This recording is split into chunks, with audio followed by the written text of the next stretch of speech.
This is a general description of what social capital is, but as I think you can see, microfinance is absolutely an application of this, because the big problem with finance is that when you're dealing with poor clients, you have a big problem of due diligence. Due diligence is something that is extremely expensive. If you have a large institution, you have economies of scale in understanding the creditworthiness of a particular customer, so you're always going to gravitate towards large customers where the same amount of due diligence will get you a bigger loan and therefore a bigger payoff. And so, sheer economies of scale dictate that you abandon an entire tranche of people that actually need credit and can use credit and deserve credit. And the second problem, obviously, is enforcement. In a modern banking system, the enforcement has to have recourse to the formal legal system.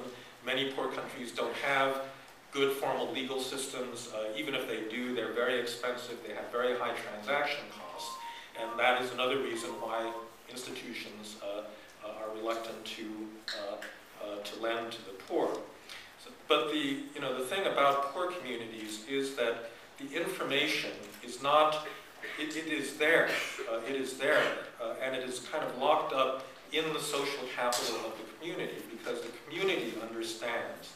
The neighbors and the villagers, the fellow villagers, they all have the social knowledge as to who is trustworthy, who's going to pay back the loan, who's going to meet commitments, and so forth. And so it seems to me the insight of John Hatch and the other creators of microfinance really built on this insight that social capital is genuinely a form of capital. I mean, the ability to cooperate is a form of wealth, but it's different from financial wealth. It's different from other forms of capital.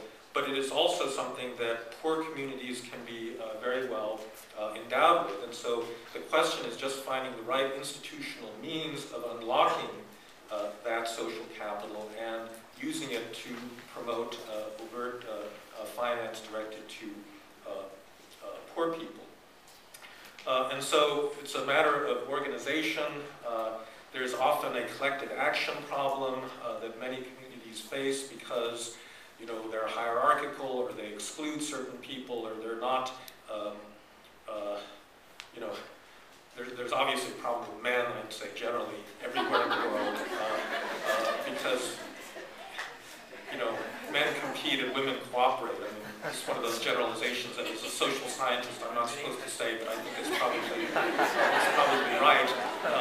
But building on that kind of anthropological insight, a lot of the potential social capital in communities oftentimes is not unlocked precisely because they're dominated by hierarchies of males. And so this is where FINCA and other microfinance organizations come in. It's not simply the unlocking of social capital, but it's also the creation of social capital. Because in many cases, the potential for exploiting that resource is only potential, and it needs to be organized. Now, as I said, I look forward to the discussions about the ongoing efforts to measure social capital. I can't contribute very much there, but I do know a lot about the big debates that have been held. I'm sorry, the measurement of social performance with regard to microfinance, I look forward to hearing about. I do know a fair amount about the ongoing methodological struggle to try to measure social capital. And since I think your problem, the social performance problem, and the social capital measurement problem actually overlap by a great deal, in many respects, I think it's actually the same problem.